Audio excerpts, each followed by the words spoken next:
Before I begin, I do want to take a quick moment to say thank you so much to Tarantula for the $5 donation, Tortilla Bill for the $10, JD Long Drive for the $10, and Ian Reed and Lifeblood for becoming channel members. Thank you so much, my friends. I really appreciate the support. It really means a lot to me. Alright, let's rock and roll. Hello, my friends, and welcome back to another Baldur's Gate 3 full party building guide for Honor Mode. Hope you're all doing well.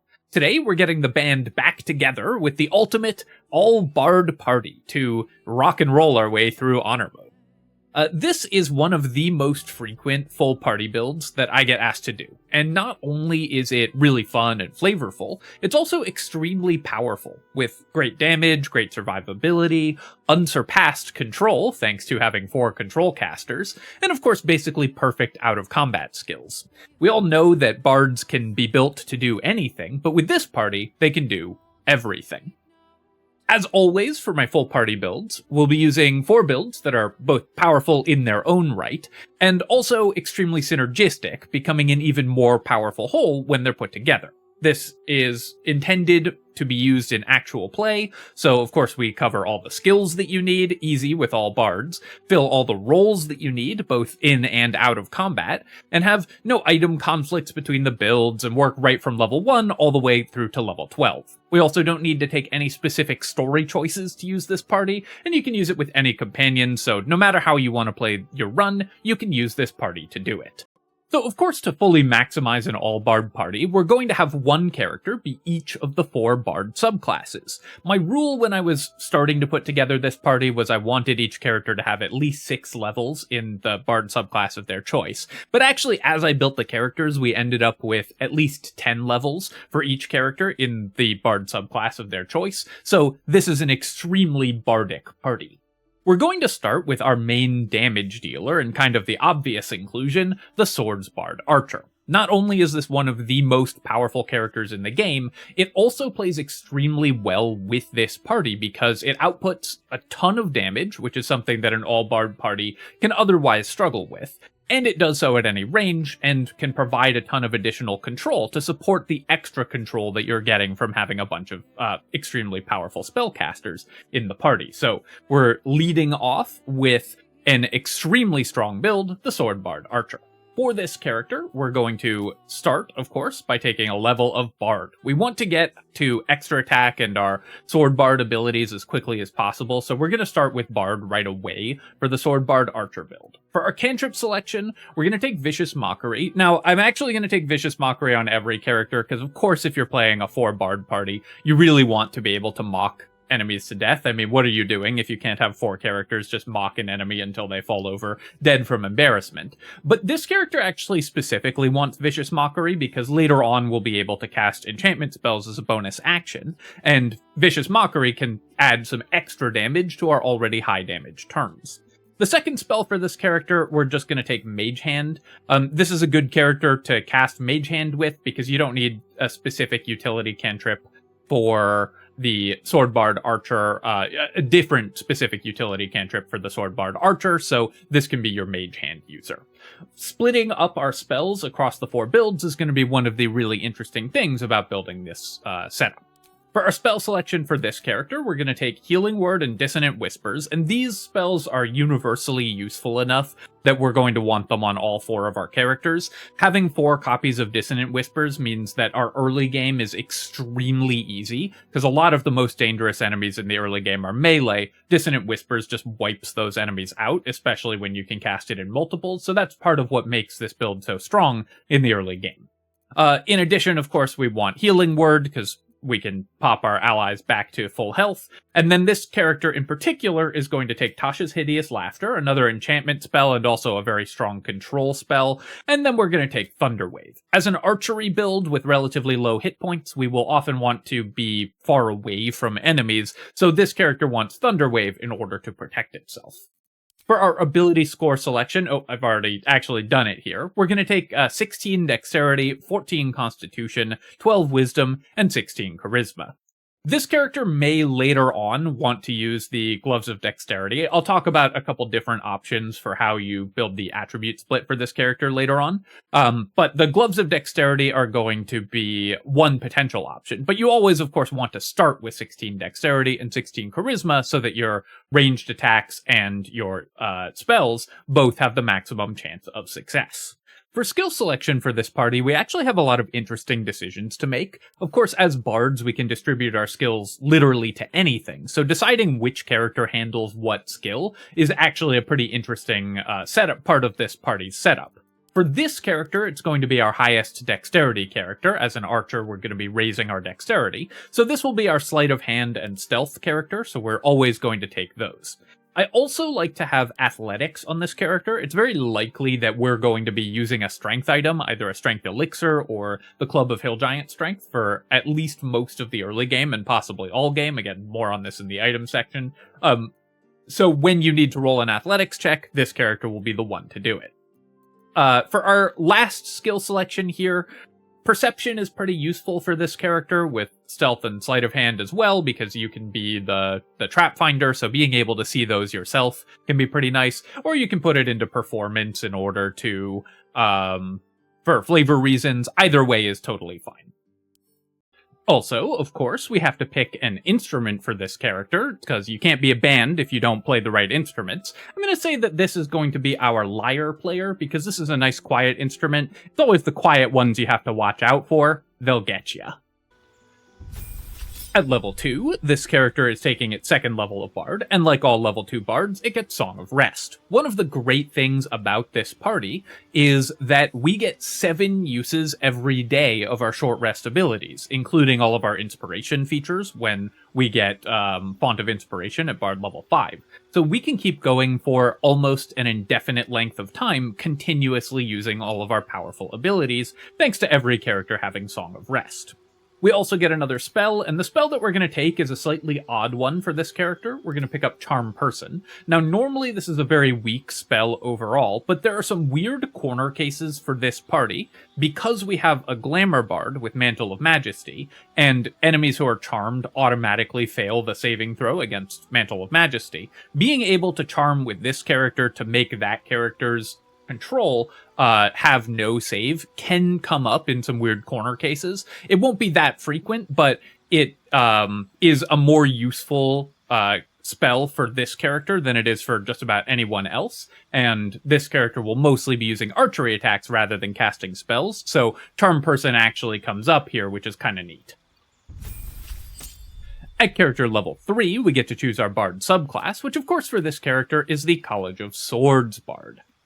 Swords Bard effectively does double damage, especially in this party build, because we can use Slashing Flourish with our bows in order to fire 2 attacks for the price of 1, as long as we have an inspiration die. This character will always have inspiration dice, at least once we hit level 5, because we have Song of Rest on every party member, so as soon as we can refresh our inspiration dice on a short rest, we can use this on every single attack and effectively double our damage output without spending any resources. So this character will just be obliterating encounters. Even before we hit level 5, it still is a huge boost to our damage output. We also get a level 2 spell, and that's going to be Hold Person. This character is going to be our Band of the Mystic Scoundrel user if we are using that item, and so taking enchantment spells and control-based enchantment spells is very important.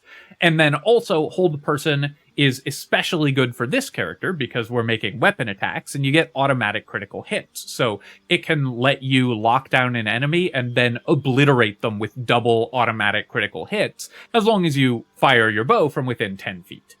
We also get a fighting style here, and we're going to take 2-weapon fighting. 2-weapon fighting is good because there are parts of the game where you're going to be using a pair of hand crossbows early on before you get the Titan String Bow and the Deadshot later, and there may be points in the game where you prefer a pair of hand crossbows for specific encounters, and dueling doesn't do anything for us, so 2-weapon fighting is effectively free. We also get expertise in 2 skills, which for this character are going to be Sleight of Hand and Stealth, making us an ideal lockpicking character and able to stay in stealth and kill enemies without them even noticing that we're there, especially once we get access to greater invisibility later on. Finally, we can replace a spell, and although we've talked about how Charm Person will be useful for this character, just to keep our character as strong as possible at low levels, we are going to swap it out for Cloud of Daggers, though we'll pick up Charm Person later on. But Cloud of Daggers is too good, especially because we can have 4 characters with it and can stack lots of Cloud of Daggers and just wipe out whole encounters just by casting that with no die rolls required.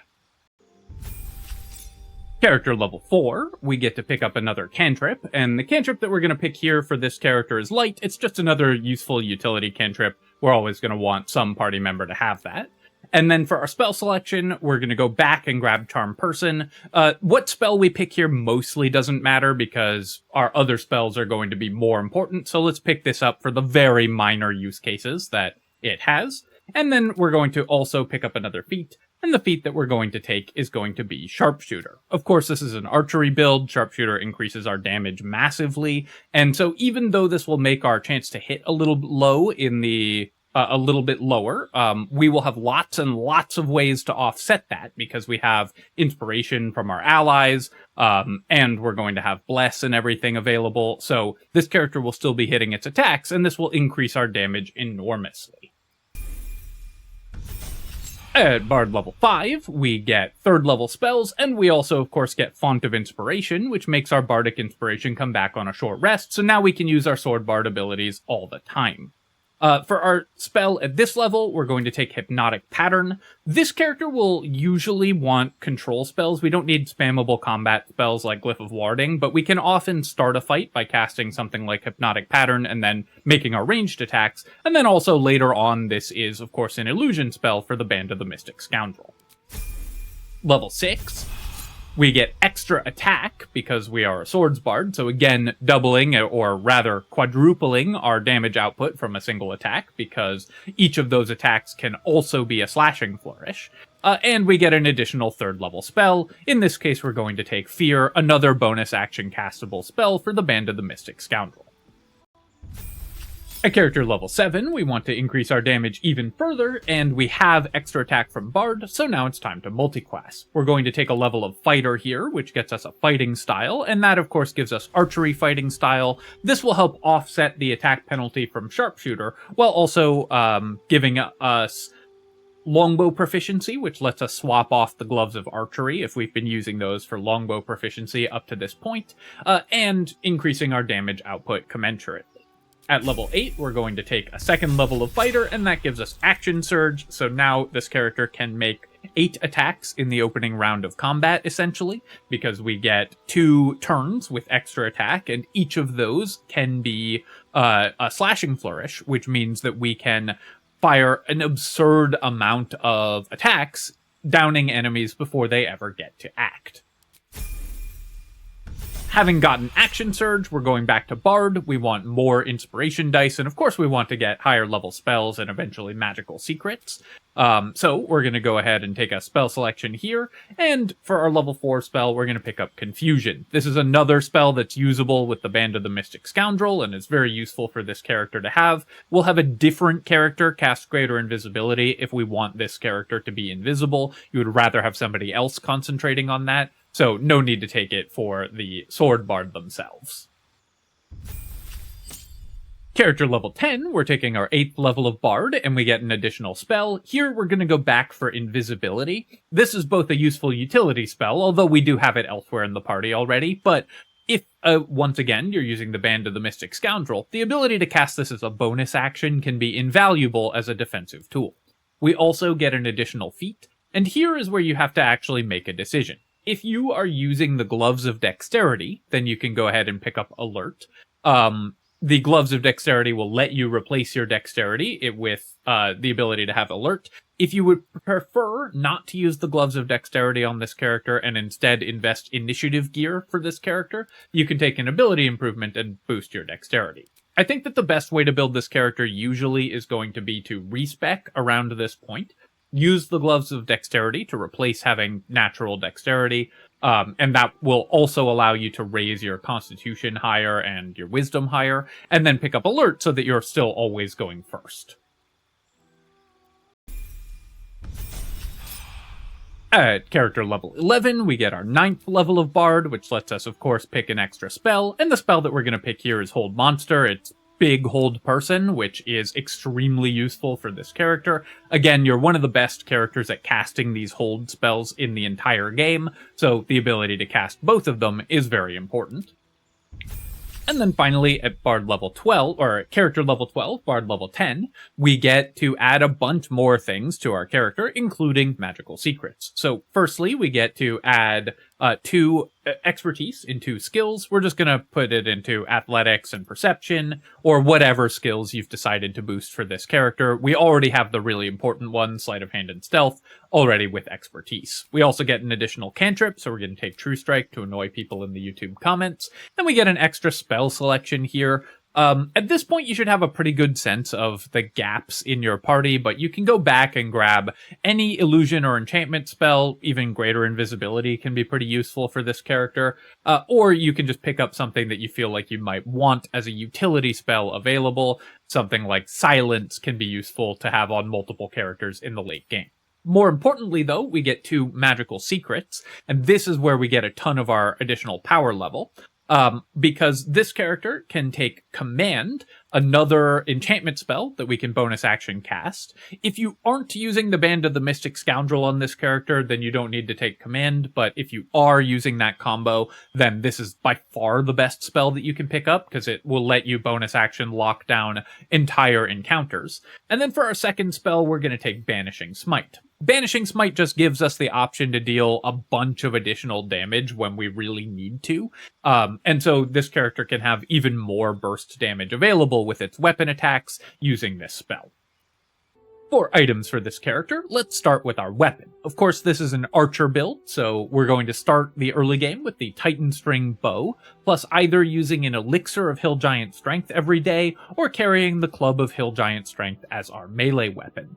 If you use an Elixir of Hill Giant Strength, then you can't use a Bloodlust Elixir. If you're using the Club of Hill Giant Strength, you can use a Bloodlust Elixir, though your damage bonus is very slightly lower. If you're finding that you're having trouble hitting your attacks in the late game, you can also swap to the Dead Shot, which gives you extra critical hits and more accuracy. I tend to prefer this in the late game because hitting your attacks is really important and you do plenty of damage, but both of these setups will be really strong on into the end game. If you're playing a character that doesn't have longbow proficiency, you can use the Gloves of Archery in order to get longbow proficiency, and then when you multiclass into Fighter, that'll give you longbow proficiency, and then you can swap to the Gloves of Dexterity. At that point, you'll want to respec your character to remove all these points from Dexterity to increase your Constitution and Wisdom. You'll just go up to 16 Con and 14 Wisdom. An alternative setup to that is to raise your dexterity. That means skipping out on alert, and then you can take the Helldust gloves instead as your glove setup, but the Gloves of Dexterity setup is typically going to be stronger because it lets you have higher initiative and higher hit bonus and everything alongside that.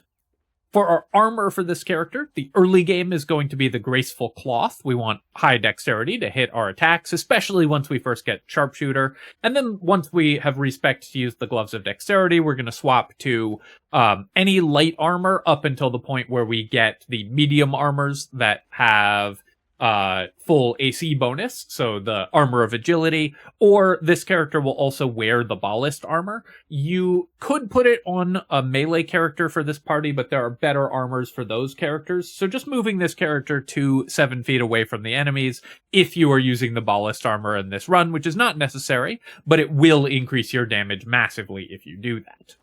Early game for your helmet, the Marksmanship Hat gives you extra bonuses to hit, very important of course, and then late game it is almost impossible to beat the power level of the Helmet of Arcane Acuity. This character makes tons of weapon attacks, and each Slashing Flourish double counts for the Helmet of Arcane Acuity, so you'll stack up save DCs extremely high, and can then use your bonus action to cast your illusion or enchantment spells, and all of those are control spells. That's why we skewed our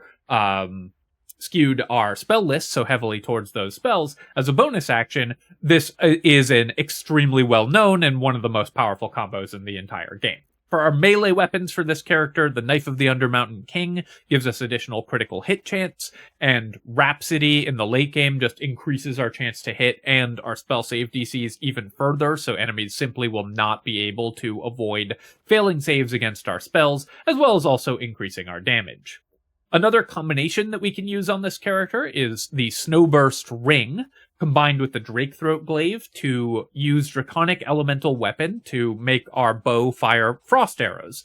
That way, every time we hit with a weapon attack, it will also leave an ice surface on the ground, and so that will add even more crowd control to this character.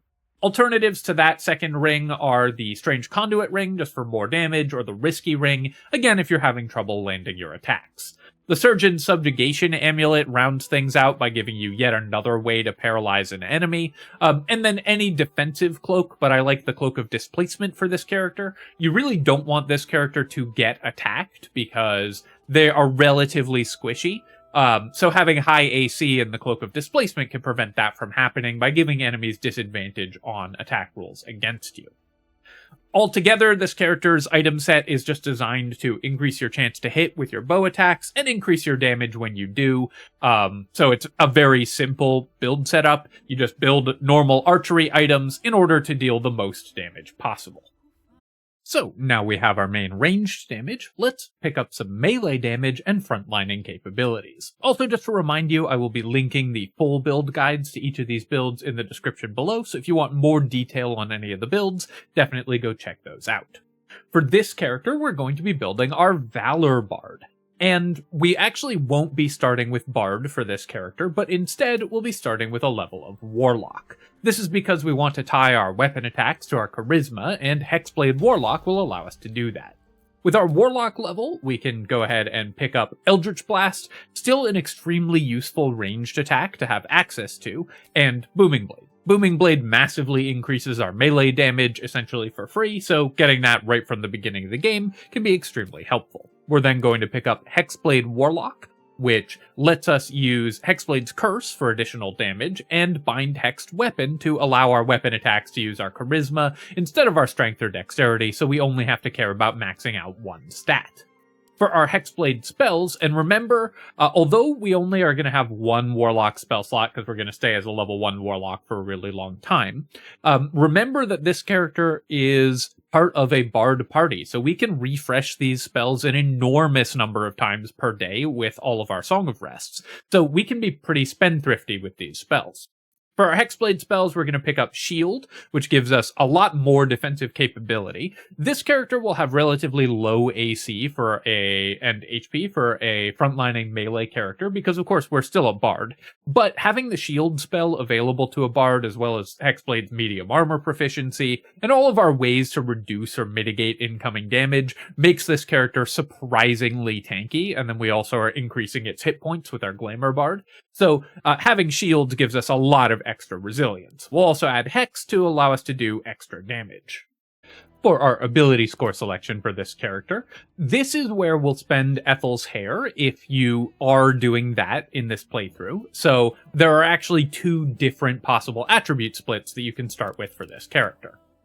Either you can start with 16 starting dexterity, 14 constitution, 17 charisma, and 10 wisdom if you intend to use Ethel's Hair on this character, or you can start with 16 charisma and 12 wisdom in order to have a higher wisdom save if you don't intend to use Ethel's Hair for this character. The difference is that you get alert. This character is going to be the recipient of our initiative gear, or most of it anyways, so it's not mandatory for this character, but it does make the gear requirements a little bit smoother, so using Ethel's Hair can boost this character's damage output accordingly, while not giving up anything else. We also are going to pick up our skills, and because this is going to be our highest charisma character, it's likely to be your party face. Now, obviously, as an all-bard party, any character can be the party face, but having this character do it means that you will have the highest possible skill bonus in the end game. In the early game, it can be anyone, because you won't have increased your charisma yet. Over 16, so either way works just fine. If this is going to be your party face, take Deception and Intimidation, and then you can pick up Persuasion when we multiclass into Bard, or get that from your racer background. Then, at level 2, we are immediately multi-classing into Bard. We now get for our cantrip selection, Vicious Mockery, because of course we're taking that on everyone, and Blade Ward. As our main frontlining character, we want Blade Ward available on this character for when we need to delay enemies for a turn, causing them to hit a character with resistance. It also synergizes very well with the extra temp HP that our Glamour Bard will be passing out. For our spell selection for this character, we're going to be taking Healing Word and Dissonant Whispers. Again, I think having these stacked on everyone is very powerful and very synergistic, because it means that anybody can use these. And then this character is going to be our main party face, so we'll pick up Disguise Self and Speak with Animals. Obviously, you don't need Speak with Animals if you just want to use potions, so you can swap this out for something else, like Bane or Fairy Fire, one of those situational debuffs, but just having these available on a character already is pretty helpful. And for our turns in combat, we're mostly going to be using Dissonant Whispers, Eldritch Blast, or attacking with a melee weapon, so we don't need combat spells from our first level spells. For our skill selection here, you can pick up Persuasion if you didn't have that already, and if not, then I recommend grabbing Insight. Again, as our main party face, we want to pick up Insight so that this character can roll those checks well in dialogue. Finally, of course, as a bard, we need to pick our instrument for this character, and this character sets the rhythm of the fight, so I think it's going to be our drummer. Bard level 3 gives us character level 3, Bard level 2 gives us Song of Rest. We also get Jack of all trades, which makes us okay at the intelligence skills, even though we didn't put proficiencies into those. And then for our spell selection here, again, you can pick up kind of whatever, but let's have this character grab the utility spells that we think we might want. We'll grab Featherfall. We already have Long Strider on another character, so don't worry about not having it for this one yet. Level 4, we get to choose our subclass, and this we already know is going to be our College of Valour Bard. So Valour Bard is very useful. You want to pass out these bardic inspirations to your allies, especially your archer, who's going to be making who can use the extra armor class to avoid taking hits, but the ability to use combat inspiration to increase the damage of your archer or basically give the shield spell to your allies is incredibly powerful and makes this party, again, significantly more resilient than you would otherwise think. Between Cutting Words and Combat Inspiration, enemies will be making attacks at much lower numbers than they would be on paper, so they will miss you very, very frequently. We also get level 2 spells here, and we're going to pick up Cloud of Daggers. That is the ability to concentrate on this while also making weapon attacks is, again, one of the things that makes this character extremely powerful and this party extremely powerful. And then we also get expertise into dialogue skills, or into skills, which we're going to pick up Deception and Persuasion so that we can be as good as possible at dialogue. Level 5, we're taking our 4th level of Bard, and we get an additional cantrip. So here we are going to pick up Friends. This character is going to be our main party face. We haven't needed Friends up to this point. I think having Blade Ward is a little more important early on. You can also swap Friends and Blade Ward if you feel like you really need it in the early game. And then we also get another 2nd level spell, just taking Enhance ability on this character, because again, this is going to carry most of our utility spells for out of combat, since our spell slots are rarely going to be used in combat. For our feat selection for this character at this level, if you're using Ethel's Hair and have the additional charisma that will give you, then you're going to take Alert. If you're not using Ethel's Hair, then you're going to pick up an ability improvement here and boost your charisma. Just to keep things smooth, I'm going to be showing the non-hair version of the build, but the version of the build that's using Ethel's Hair to gain an additional point of charisma will have Alert here and thus have significantly higher initiative at this point in the game. Either way, you can build this character and still have it be extremely effective. At Bard level 5, we get Font of Inspiration, so again, our Valor Bard inspirations are much, much more frequently available now, and we also get 3rd level Bard spells. For this character, we're still going to pick up Hypnotic Pattern, because concentrating on a powerful control spell can still be really good for this character. And you will concentrate on a powerful control spell like Hypnotic Pattern and Fear, which we'll grab next level, and then just make melee weapon attacks with the rest of your turns in combat.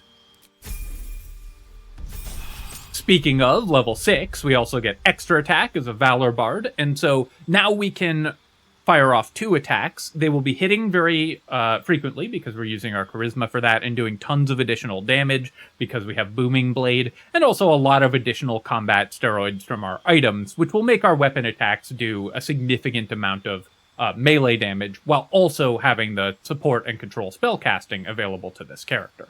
Speaking of control spellcasting, Fear is a nice control spell for this character because the main downside of this is that it only has a 30-foot range. Since this is a melee character, we're going to be within that range pretty frequently, so Fear can be very useful for us as well. Bard level 7, we get 4th level spells, and for this character, I like having freedom of movement. This is often going to be your character who is least targeted by enemies because they have the heaviest armor and highest armor class typically. So having freedom of movement to take enemies out of stun, or take allies out of stuns if they happen to get trapped in a stun, can be very helpful for this character, so you can snap your allies out of stuns. And again, we just want utility spells since our spell slots are less valuable than those of our party members. Level 8, we get our second feat, and whether or not we are using the Ethel's Hair version of the build, we're just going to max out our charisma. We always want to get this as high as possible, and we are also going to pick up another spell. You can go back for a utility spell from earlier levels if you feel like there's one that you're missing. But what I like to grab on this character at this point is just Plant Growth. Plant Growth is a non-concentration control spell that's useful in some circumstances. It combines well with Hunger of Hadar, which we have on a different character as well, so this character can make tremendous use of that. Character level 10, we're taking our 9th level of Bard, and here we're still going to grab Hold Monster. There just aren't other Bard spells that you really need at from 5th level spells, and a second copy of Hold Monster can be really useful in some encounters. Sometimes you miss with your Arcane Acuity'd Hold Monster, or you need to hit multiple enemies in the same turn, so having another character capable of casting that can be really strong. And then, of course, at Bard level 10, we get a ton of stuff, because Bard level 10 is one of the most heavily stacked character levels in the game. So firstly, of course, we're getting our cantrip, and once again, True Strike, just to keep irritating people in the comments. We also get expertise into more skills, so we can fill out our dialogue skills. We can take expertise in, let's say, intimidation and insight. Now we just have expertise in every important dialogue skill. We also get another 5th level spell, and for this character, you can go back and take earlier levels of spells. You can grab another copy of Hold Person if you're finding that you need more casts of that. It is still very good on this character, even though we can't bonus action cast it, because, again, the automatic critical hits work for this character just as well, so you can pick up something like that. For our magical secrets, this character is likely to be using its reaction for other things, so we're going to put Counterspell on somebody else. But you can still take another copy of Counterspell if you feel like you really need a third copy. But what I like for magical secrets on this character in this party build is to take Conjure Elemental. This is one of our characters that gets 6th level spell slots, so having the Conjure Myrmidon is incredibly strong for us. And then also Spirit Guardians. Spirit Guardians for a melee character gives us a whole extra dimension to our character. We can concentrate on this in every encounter for massive damage and stack up Radiating Orb. So this character is always going to want Spirit Guardians. If you really want another counter spell, you can replace Conjure Elemental, but I prefer to have this set up for this character. It's the strongest in the endgame. And finally, at character level 12, we get our 6th level spells, and the one that we're taking from Bard is, of course, Otto's Irresistible Dance. This character won't have the highest save DCs in the game, but the ability to cause an enemy to lose a turn with no save at all is incredibly strong for us. We will also... this character is very likely to be hasted, either by a party member or by drinking a Potion of Speed, so you can cast autos and then still make weapon attacks as well. And you can refresh your 6th level spell slot after summoning a Myrmidon using one of the spells or abilities that lets you refresh your spell slots, and then still use autos in later fights. So, incredibly powerful tool for this character. Items for the Valour Bard are actually very simple. We pretty much just want defensive items because this character is going to be receiving the brunt of enemy attacks, and so we need to stay alive through that, and of course we also want to debuff enemies and use synergy items with the fact that we're doing tons of thunder and radiant damage in melee range, so we can use those to lock down enemies and make them even more incapable of hurting our party. This is where this party gets so ridiculous, is enemies will be taking huge penalties to every one of their attack rolls, and if they ever do manage to land an attack that's going to hit, we have combat inspiration from the Valour Bard, cutting words from the Lore Bard, shield on the Valour Bard, and various other reactions that just stop enemies from ever doing anything. So the fact that enemies will be making all these attacks with penalties, with disadvantage, they'll be knocked prone a lot of the time, means that they just won't be able to affect your party at all. Looking at our items here, so firstly, of course, we are going to be the Feats carrier if you want to use this weapon. This is the best weapon in the game, and it's a Bard-themed weapon, so it makes sense to have it on the melee Bard, and this is a great carrier for it. You're always going to be up in the mix, so you can use Shriek on your enemies very effectively, and you are going to hit with your attacks pretty reliably regardless of only having a +1 weapon, so it's very strong on this character. This is also a good character to use Selune's Spear of Night. Having a +3 weapon, of course, has its advantages, and the Moonmote action is very good for this party as well. Difficult terrain on all of the enemies is going to combine extremely well with your control spells, so it works very well to have a character using Selune's Spear of Night if you took the story option that gives it to you. In addition to that, this character is going to have the Sentinel Shield if you don't have Alert. If you do have Alert, you can use a different shield, like Viconia's Walking Fortress or something like that. Just anything that gives you the maximum possibility, the maximum defensive capability. But the Sentinel Shield, if you are the non-Alert build, is going to be what lets you compete on initiative. So if you're not using Ethel's Hair, this is kind of mandatory. For our armor selection, we want the Potent Robe if we want to focus on damage, because this does boost the damage both of our Eldritch Blasts and also of our Booming Blade attacks. So the Potent Robe is going to do a bunch of damage. For more defensive options, you can use something like the Flame Enameled Armor for even more initiative. Very solid medium armor. This character is also a good candidate for the Helldusk armor in the end game, because you still have proficiency with it, and it just gives you really high armor class and everything. In the late game, though, once you get access to Spirit Guardians, you'll probably want to swap back to the Luminous armor, because Radiating Orb is just that powerful, and the Luminous armor allows you to apply it much more readily. So the Luminous armor's Radiant Shockwaves, which inflict Radiating Orb, will work with your Spirit Guardians that you got from Magical Secrets. You're then going to combine those with the Callous Glow Ring in order to do radiant damage on every single attack, and the Coruscation Ring to go with your spell damage on your Eldritch Blasts and everything for even more Radiating Orbs. Combine that as well with the Boots of Stormy Clamor and the Gloves of Belligerent Skies, which you're going to use all game. These are more, the Radiating Orb stuff is only once you get Spirit Guardians, but these Reverberation items are best in slot all game, because Booming Blade does thunder damage, as does Falar Louv, so you can stack huge amounts of Reverberation on enemies with every melee attack, and you'll be leaving enemies kneeling at your feet no problem. The Ring of Spiteful Thunder makes a good accompaniment to those until you want to switch to the Radiating Orb items in the later game. This character wants really high charisma, so you'll probably use the Birthright Hat just to boost your charisma, and you can also use the Amulet of Greater Health. That will give you a reasonable health pool, which is something that this party, of course, is missing. Since we're all bards, we have relatively low health characters. Having the Amulet of Greater Health on your main melee character gives you a tremendous amount of additional survivability. An alternative is the Spine Shudder Amulet for even more control with your Eldritch Blasts at range, and you also, of course, are going to want defensive items like the Ring of Protection and the Cloak of Protection to keep this character alive while they're up in melee.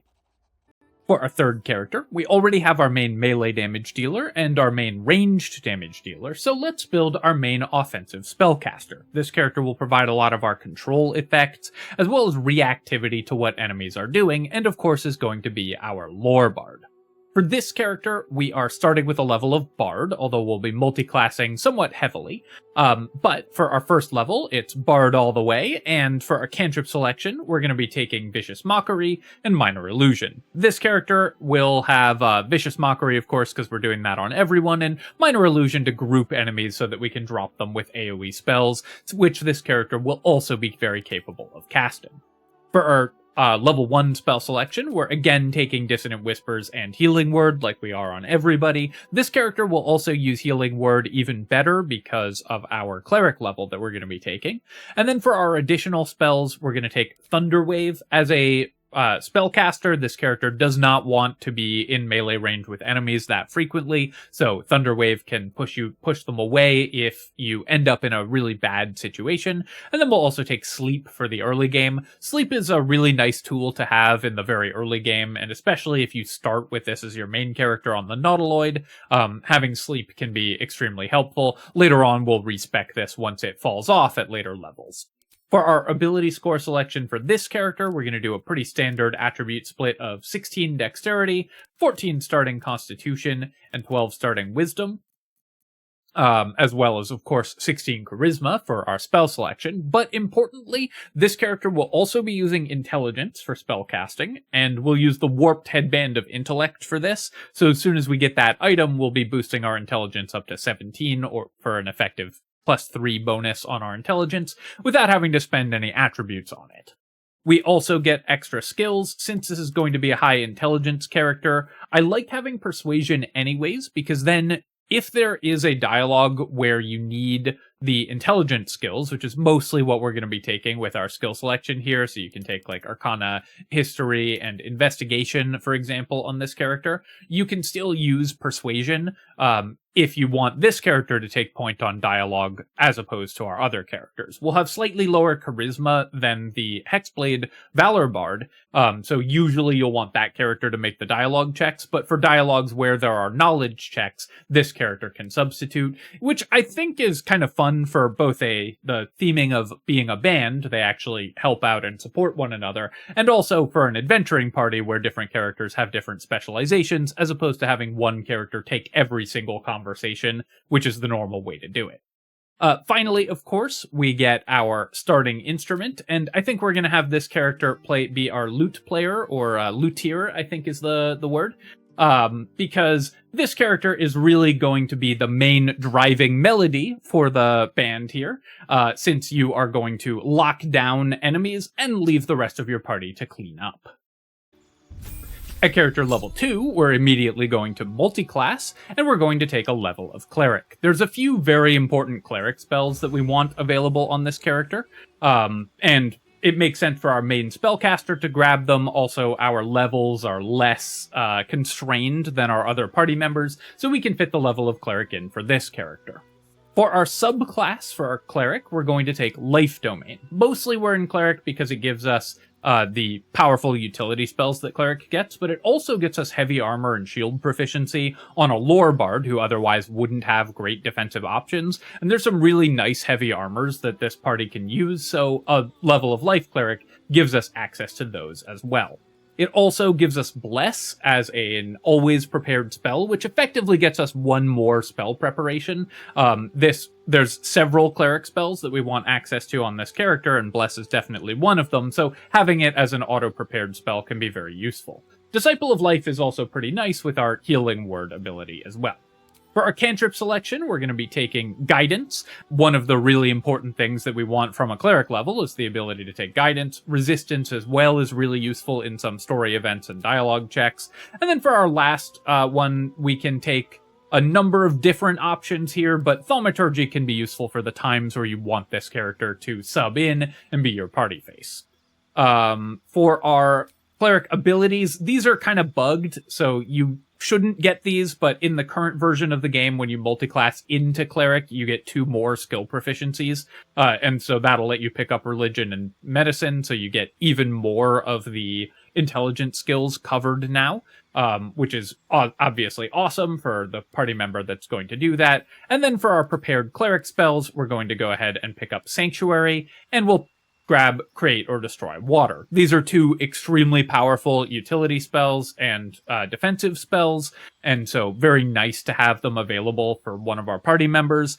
So this character can be that party member, in addition to Bless, which we already get because we're a life cleric. At level 3, we're multiclassing yet again, and we're going to take a level of Wizard. This gives us a lot more offensive capabilities and also gives us a bunch of the utility spells that this party is otherwise missing. It also, since we've taken 3 caster levels, allows us to learn level 2 Wizard spells from scrolls, so we haven't really given up a lot of combat capabilities, even though we've multiclassed really heavily in the early game. Now, of course, you'll want the Warped Headband of Intellect in order to cast wizard spells, but you can prepare and cast at least one wizard spell at this point, probably Cloud of Daggers, depending on what scrolls you've found, so you can multiclass into wizard. You can also delay taking this wizard level until you have the Warped Headband, if you prefer to do that, and take more levels of Bard instead, but this is the most natural level progression for the character. For our wizard cantrips, we're going to take Firebolt and Ray of Frost and Bone Chill. That gives us a ton of access to the most important cantrips in the game. Of course, Ray of Frost is really helpful for freezing puddles, Firebolt for setting fires, and Bone Chill for preventing enemies from healing and giving undead disadvantage on their attacks. For our spell selection at this level, of course, again, this will depend on what you've learned from scrolls up until this point, but the really important ones to pick are Shield, which there is no scroll for, so you need to make sure you have this, and Find Familiar. There's also no scroll, and it's a pretty nice boost to your party. In addition to that, getting Enhanced Leap and Mage Armor is really important. Magic Missile is a really important spell to have, and Chromatic Orb is a really important spell to have. Obviously, these other ones will depend a little bit on what scrolls you have found up until this point, but these are the most important spells to keep an eye out for. And then at level 2, you're going to want spells like Cloud of Daggers and Flaming Sphere, just good combat spells that don't require you to have super high intelligence in the early game. At level 4, we're going back to Bard, and this of course gets us Song of Rest, so we can again be even better at helping out our allies, and we get an additional spell selection here. You can take kind of whatever. Another copy of Longstrider just to save you some clicks can be pretty useful. At this point, these are just for utility spells, since our main offensive spellcasting is our wizard spellcasting. Then at level 5, we get to take our Bard subclass, and of course our subclass here is the College of Lore. This makes us better at landing these spells because we can reduce enemy saving throws, and we can also reduce enemy attack rolls, which will let us protect our allies even more. We also get expertise into additional skills, so again, this character could be your party face if you want to pick up more skill selections in dialogue skills and grab expertise in those. You can also take expertise in things like Arcana and History. Really, this is kind of seasoned to taste. I also recommend picking up Acrobatics for this character as well, just to make you a little bit harder for enemies to shove around.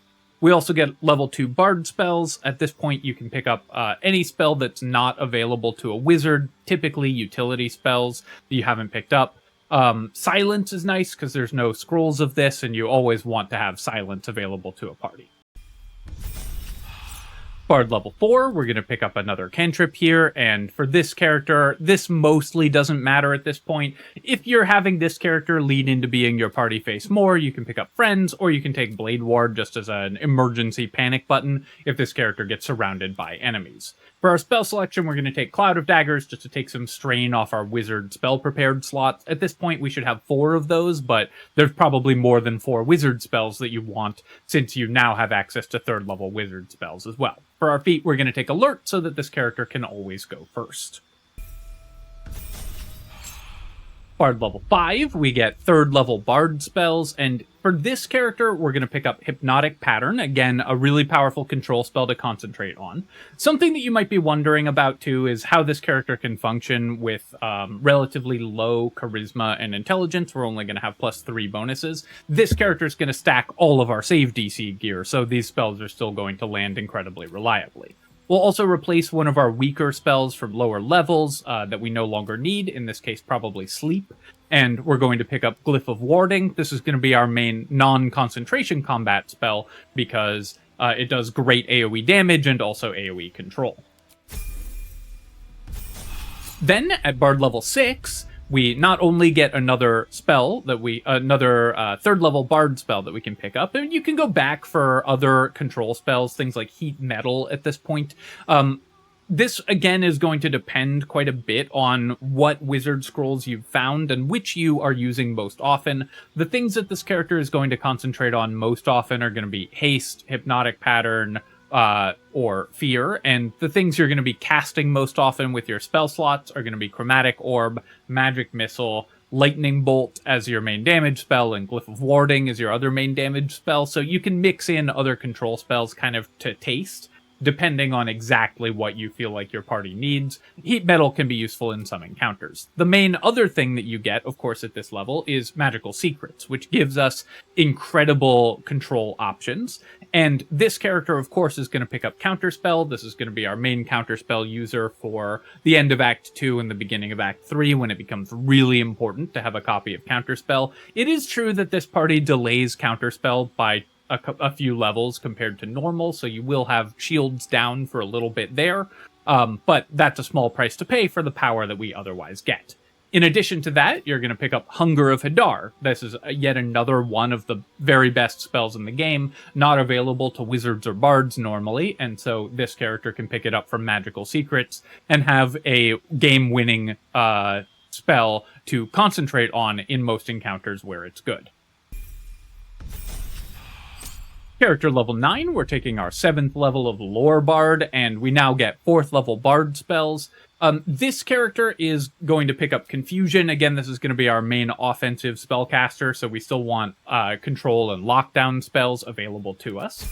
And then at Bard level 8, we are going to get yet another lockdown spell. We can go back for Fear. This is available as a wizard spell, but having them as Bard spells, again, frees up your wizard spell preparation slot, so it can still be useful to take spells that you can learn as a wizard regardless. For our feat selection here, we actually have a couple options. You can take an ability improvement to boost your charisma. That'll let your bard spells land more frequently. Also, if this character is doing dialogue, then that'll make them better at it. Another option, of course, is to take Warcaster. We're going to be concentrating on a spell all the time, so advantage on concentration saves can be really useful. If you find that you're dropping your concentration frequently, take Warcaster, otherwise just boost your Charisma. Most of the time, the number of defensive abilities that your party has should be enough that this character doesn't get hit, so you shouldn't need Warcaster, but it's definitely an option if you find that you're using it frequently. You could also take Heavy Armor Master to reduce incoming damage. This is a more niche pick, but could let this character sub in to tank a little bit if you find that your party is needing more of that. Again, this is going to come down to personal play style and exactly what order you do the encounters in. But I think overall the most natural and best option is just an ASI to boost your charisma. Then, Bard level 9, we get 5th level Bard spells, and here, again, the only really important one is Hold Monster, so you can pick that up, or again, you can go back for utility spells that you feel like you're missing at this point in the game. This character usually won't want to concentrate on Hold Monster, because your other party members will take care of casting that, but being able to paralyze 3 dangerous enemies with 3 different characters is still really good, so it can be a nice option to have. And finally, at character level 12, we get our 10th level of Lore Bard, and again, this is one of the most stacked levels in the game. We just get so many different things. Expertise and some additional skills, so let's take acrobatics expertise, so nothing can ever shove us, or of course you can take expertise in dialogue skills if you are having this character do more of the dialogue checks for your party. For our cantrip selection, once again, it's True Strike, just to keep the comment train rolling. Spell selection here, you can pick up greater invisibility for your archer, or if you want to have 2 copies of this. We'll already have this on the Glamour Bard available, but a second greater invisibility can let 2 of your characters start combats without enemy retaliation. But of course, what we're really here for is the magical secrets. For these, we have 2 options. We can either focus on spells that are not available to wizards in order to expand our spell list, or we can focus on wizard spells to, again, ease up our spell preparation requirements, because we still only have 4 prepared spell slots as a wizard. I tend to prefer the latter. It just makes this character play out much smoother. But some good options include Spike Growth, not a wizard spell, but still really good even in the very, very late game. Sleet Storm, you're going to be using all the time. Haste, you may be casting pretty frequently. Conjure Elemental, you'll be using every day.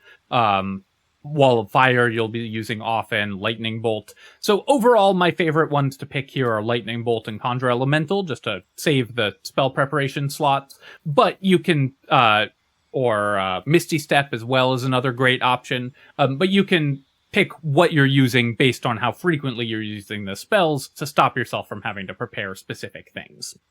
Items for this character are extremely simple. We only care about two things: defensive abilities, so just anything that makes our character tankier, and spell save DC.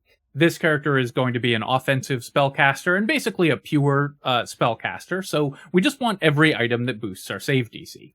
Taking a look at those items, of course, the first and most important one is the Warped Headband of Intellect. This will allow us to have higher intelligence, and so this character can now actually use and prepare wizard spells. This will also be our spellcasting ability for items, so the spells that we're casting from Marka Heshkir are going to use intelligence, so we need the Warped Headband in order to keep that going.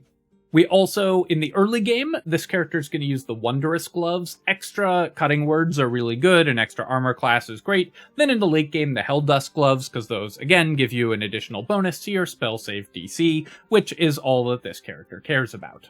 For our armor, we're going to use any powerful defensive heavy armor, so the adamantine splint armor in the early game. We'll swap that to the dwarven splint mail, and then eventually the armor of persistence. Also, for a more offensive take on the build, you can go with the robe of the weave in the end game, again to increase your spell save DC. You do give up some armor class, but not as much as you would think, because this still has pretty decent armor class when combined with mage armor.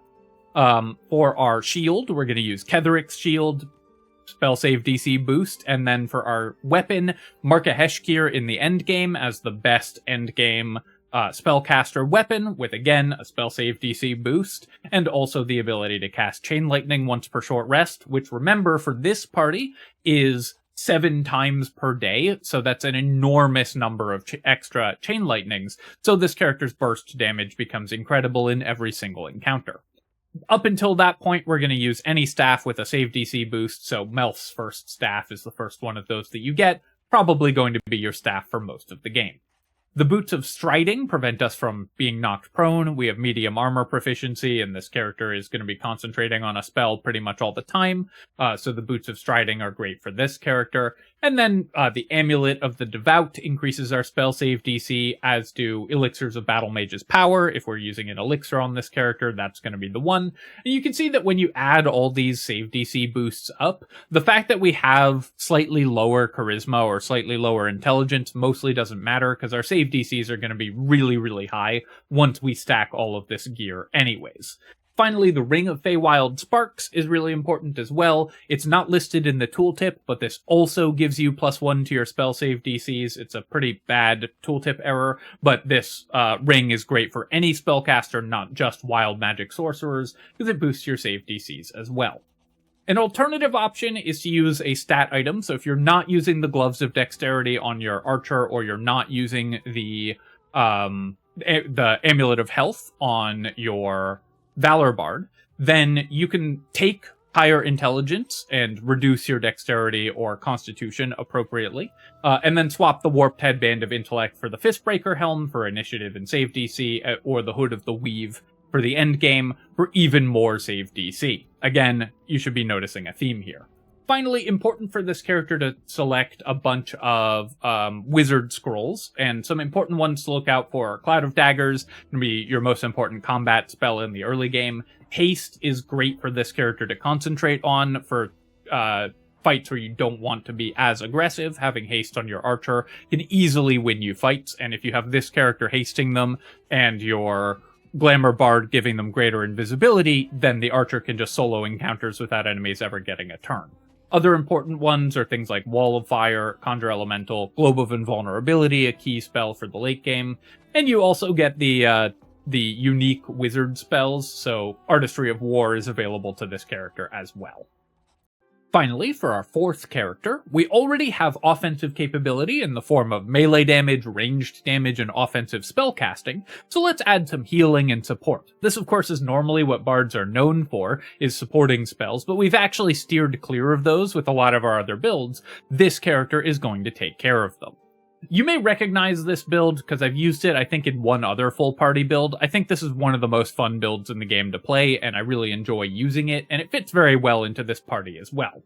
We're going to start with a level of Bard for our Glamour Bard here, and for our cantrip selection, we're going to take Vicious Mockery, and then for our second cantrip, it mostly doesn't matter. You can take Dancing Lights to block Poison Vents, you can take a second copy of Light or Minor Illusion or Mage Hand. Any of those spells are totally reasonable for your utility casting for this character. For our spell selection, of course, we're taking Healing Word. This is also our main healer, so Healing Word is going to be even more important. And Dissonant Whispers for early game lockdown. And then we're also going to take Cure Wounds on this character. Cure Wounds is normally a very weak spell, but for this character actually pretty useful. Because we are taking Druid of the Stars, we can trigger our Chalice healing now either with a bonus action by casting Healing Word or with a full action by casting Cure Wounds. So having the versatility to use either action type to trigger Chalice healing can be pretty useful. That's why I like having both of those on this character, even though normally Cure Wounds is a fairly weak spell. We can also pick up any supporting or utility spell for this character. Featherfall can be reasonable, Fairy Fire can be reasonable. Whatever you didn't take on your other characters, this character can take care of. For our ability score selection, we're again going to take a very standard attribute split for this character with 16 in Dexterity, 14 in Constitution, 16 in Charisma, and 12 in Wisdom. And for our skill selection, this character really doesn't need specific skills because we already kind of have all of our skills covered, but picking up Perception and Survival can be useful. You don't have those skills available on other party members. While Survival isn't necessary because you can just dig even if you fail the survival check, it can save you a bunch of clicks, and that's really what we're focusing on at this point. Then Acrobatics to avoid being shoved around is always nice, or you can take Performance for flavor reasons. Finally, for our instrument, of course, I think this is going to be our flautist for the band. Really the supporting character, but also secretly the one who drives all of the important things. At character level 2, we're going to be taking another level of Bard. Now, if you've seen me build this character before, you'll notice that this is a departure from the normal leveling order for this build, because usually I would get the Druid level earlier in order to have those utility spells. Since our party has a cleric in it already, with a level of cleric on our caster, on our lore bard, we don't need the druid utility spells as early, so we can delay those a little bit to get our glamour bard abilities online a little sooner. So that's why we're leveling in this order, as opposed to the other one. For our spell selection at this level, we're gonna pick up Thunder Wave. Again, this character mostly doesn't want to be surrounded by enemies, so the ability to push them away can be pretty useful. Level 3, we're choosing our subclass, which of course is the College of Glamour. This gives us Mantle of Inspiration, so we can give 2 allies 5 temp HP, and remember we can repeat this as often as we have Inspiration dice. Since we have Song of Rest on every single party member, that's going to be massive amounts of additional temp HP over the course of an adventuring day. This also allows us to have enemies be charmed with no saving throw, which will then let us lock them down with Mantle of Majesty, also with no saving throw, so this character can do incredibly potent lockdown in encounters where enemies are not immune to charm. And also, of course, can still lock down enemies with Mantle of Majesty if they fail their saves, which they still have a very decent chance of doing. This mitigates the fact that our party is somewhat squishy by giving us a truly tremendous amount of temporary hit points through Mantle of Inspiration. So this party is surprisingly resilient between the Valour Bard Combat Inspiration, the Lore Bard Cutting Words, and the Glamour Bard Mantle of Inspiration. Enemies are just not able to do meaningful damage to you, even though we're all bards.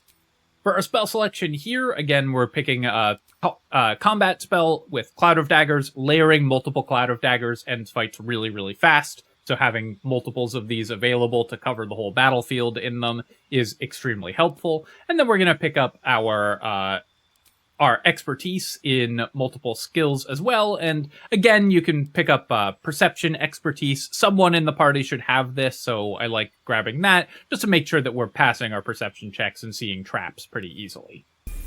Then at level 4, it's time to multi-class. So we're going to go ahead and add our druid levels here. And this gives us shield proficiency and medium armor proficiency, so it makes this character much, much harder to kill. We also get druid cantrips. Now we're going to get guidance next level from taking star druid, so you could pick it up now if you want your second copy of guidance and then respec later, but just to keep things simple, we're going to take thorn whip and we'll take a second copy of resistance. This gives us just a little bit more utility, and if we need to react with resistance to one thing while also casting enhance ability or something with a different character or not break concentration, then we have that option.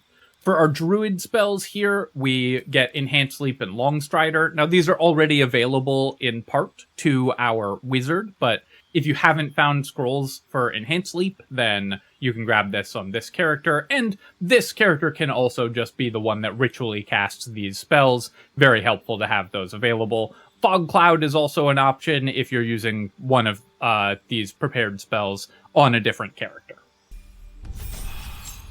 Then our second druid level, and here we get Circle of the Stars. So Circle of the Stars gives us guidance as a cantrip, of course, which is great to have a second copy of guidance. Just means we can always use guidance, even if we want to use a different reaction, like, for example, an inspiration with another party member. And we have the Starry Forms. There are 3 different Starry Forms, so we can take Archer for more ranged radiant damage. Very, very powerful to have this option available, though usually you are going to use Dragon over Archer, because the damage is higher and it's AoE, but either of these are great options. You can also use Radiating Orb gear on this character in the early game before you put it on your Valour Bard in the end game when that character gets access to Spirit Guardians. Most of the time, though, this character is going to be in Chalice form because it's going to be your main healer, and so the free extra Chalice healing is another great way to keep your party members alive. Also, don't underestimate the free Guiding Bolts from Star Maps. Although this character only has 12 Wisdom, so the Guiding Bolts are going to have a really low hit chance normally. There are lots of times where enemies are hold-personed by this party, and Guiding Bolt is an attack roll, so it will automatically hit and automatically crit against an enemy who is paralyzed. Since this party applies tons and tons of paralyze, these Guiding Bolt critical hits can be huge amounts of damage for this character, so it can let an otherwise purely supporting character do massive critical hit damage. Then, at character level 6, it's back to Bard. This way we can start leveling up our Glamour Bard abilities, and of course get access to higher level Bard spells. For our cantrip selection here, it again mostly doesn't matter, though having Blade Ward on this character can be pretty useful, because, again, we don't want to have this character taking a lot of damage, so if enemies surround you, this can be a good panic button. And combined with your temp HP from Mantle of Inspiration and all of the mitigation that other party members are providing, this can be extremely helpful. For our spell selection here, we're going to go ahead and take Enhance Ability. This character can take more offensive spells, but it's nice to have a character that's dedicated to picking up the support spells, so we're going to do that for this character. Then we're going to grab Alert as our feat. You don't actually need massively high charisma because we're mostly taking supporting spells for this character rather than offensive spells that care about having high save DC. So picking up Alert can be really, really helpful. Of course, so obviously we want Alert for pretty much every character in Honor mode, but it is even easier to fit it in for this build since you don't need super high charisma. Bard level 5 gets us Font of Inspiration, so again, we can now use our Glamour Bard abilities even more frequently, and also higher level spells. This character can use Glyph of Warding because we're probably concentrating on other buff spells in combat. You can also use Plant Growth, that's kind of on theme for the character, and Plant Growth is a nice one to have available as well. Utility spells like Invisibility, we can also replace some of our lower level spells if there are ones that you are finding you're not using frequently, you can start picking those up as well at this point. Then at Bard level 6, we get Mantle of Majesty. This lets us use Command as a bonus action once per day, and there's no saving throw against this effect. For 10 turns straight, we can use Command as a bonus action. And there's no saving throw against this effect if an enemy is charmed. That's why we grabbed Charm Person on our Swords Bard, and also why Mantle of Inspiration is so good. Enemies who hit one of our allies will be charmed with no save, and then we can hit them with Mantle of Majesty with no save. This spell also, or this ability, also doesn't have the normal targeting restrictions that Command has, so we can use it on Undead. In particular, it's nice to get it at level 8, because then we'll have it for the Ketheric fight, where it's incredibly powerful. For our spell selection at this level, we're just going to pick up Plant Growth. Again, this character wants to focus on buffing and supporting its allies, and is mostly going to be concentrating on Mantle of Majesty, so you mostly want non-concentration combat spells. Bard level 7, we get 4th level spells, and then here we're going to pick up Greater Invisibility. Now, obviously, this is a really overpowered strategy, using Greater Invisibility with Stealth Expertise for your party members. But we don't have Pass Without Trace, so it's not as abusive as this strategy usually is, and it can still let you get in a few free hits before combat starts, so it's an extremely potent tool for this party, especially given how much damage our Sword Bard Archer does. Level 8, we get another spell, and we're going to take Freedom of Movement. Again, we want the ability to snap our allies out of stuns if they happen to get a stun landed on them. And so having Freedom of Movement to remove stuns can be really, really helpful, especially if our Lore Bard was concentrating on haste. You can use Freedom of Movement to snap the haste target out of lethargic, if you accidentally break concentration on haste by casting another concentration spell, or of course if an enemy manages to damage you, though admittedly that's pretty unlikely. For our feat here, we're going to just take an ability improvement and boost our charisma. Save DCs do still matter for this character, although again, since this character doesn't need incredibly high charisma, you could also pick up Warcaster on this one, because maintaining concentration on Mantle of Majesty, maintaining concentration on Greater Invisibility, or other concentration spells is still really important for this character. So if you find that you're dropping concentration frequently, Warcaster is a great option. Usually, I think for most characters, you're going to want the charisma boost, but both of these feats are worth mentioning. Bard level 9, we get an additional spell selection here, and again, we're going to take Hold Monster. Still just super useful to be able to paralyze with every single party member, and so even though the save DCs will be a little lower on this character, can still be incredibly strong. And then finally, at Bard level 10, we get our magical secrets, as well as a bunch of other stuff. So also at Bard level 10, Mantle of Inspiration goes up to targeting 4 allies, and gives them 11 temp HP each. So each inspiration die we spend on it is 44 temp HP for our party. And if you count the fact that we have 7 uses of our short rest abilities every day, all our inspiration dice come back on a short rest. I'm not going to bother doing the math, but it's a truly ridiculous number of temp HP over the course of a day. Feel free to do the math in the comments. Here we also get to grab expertise in a couple more of our skills, which this character is not going to be our main skill user, so it mostly doesn't matter, but it's still nice to have, of course. We get to take True Strike to continue irritating people in the comments below, and then we get to go back and grab another utility spell from earlier levels, anything that you feel like your party is missing, or of course you can get a concentration spell like Hold Person, Hypnotic Pattern, or Fear in order to have even more access to those effects. The really important part, though, is that this character now gets magical secrets, and there's a lot of great options for this character. Because we are a healer, and so there are several spells that we can use very effectively. Mass Healing Word is really nice to have. This gives us a bonus action way to apply all the buff on heal items in a single spell cast. And similarly, Warden of Vitality is a non-concentration way to give us a bonus action heal. Now, I usually am happy to just spend a spell slot for Healing Word on this character if I want a bonus action heal, so I'm not usually going to take Warden of Vitality, but it's worth mentioning for a healing build like this one.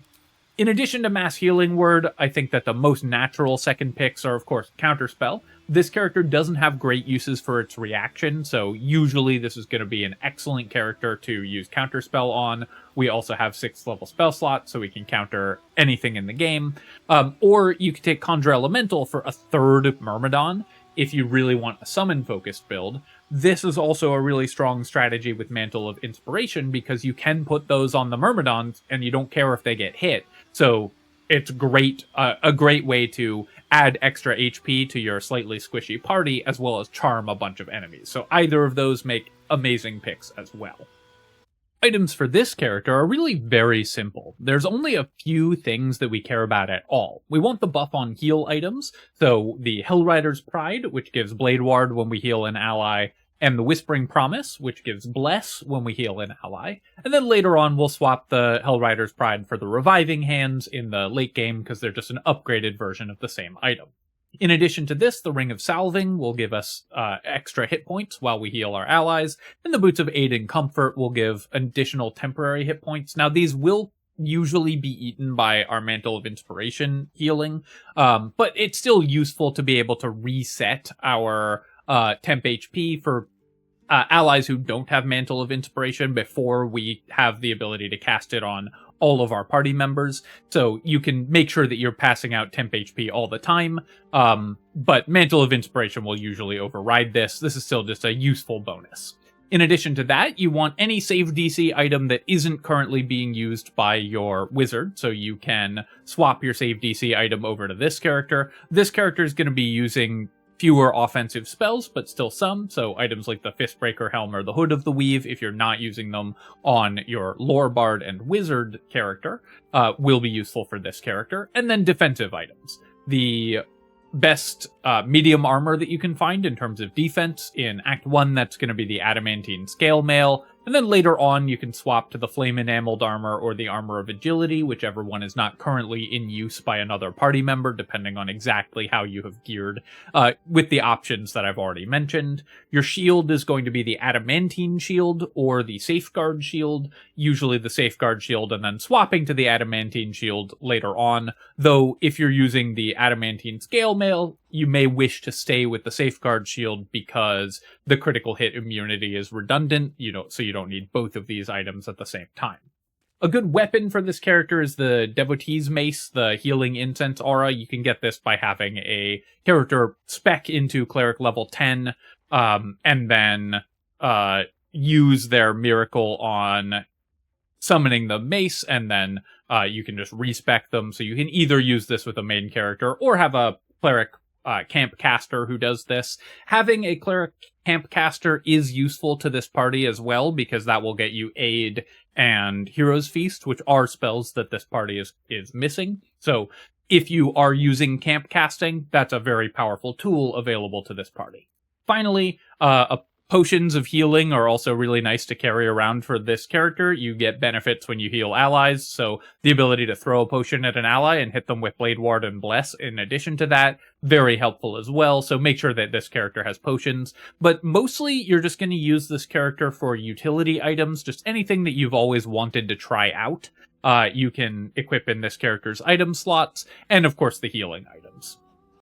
Alright, my friends, I hope that you have enjoyed this look at an all-Bard party for Honor Mode, and I hope that it has inspired you for your upcoming Honor Mode playthroughs. Honestly, I've found this party, I love Bards, so I'm a little biased here, but I've found this party to be ridiculously fun to play. It just gives you so many options all the time. The layering of inspiration is really funny, and the way that it works with reacting to various enemy actions. The fact that you can have so many tricky options at all times, and of course you have a tremendous amount of damage and survivability to back up all the tricky things that you're doing. So even if you're not mocking enemies to death, you can also just overwhelm them with massive force. As always, of course, if you have enjoyed the video, feel free to leave a comment and hit like. Helps me out with the algorithm. If you need any more detail about any of these builds, go check out the links in the description below, where I'll link to the full build guides for each of these 4 characters, though obviously they've been slightly adjusted to fit into this party. And of course, you can subscribe to my channel for more Baldur's Gate 3 build guides. and other strategy game analysis. Cheers, my friends, and rock on!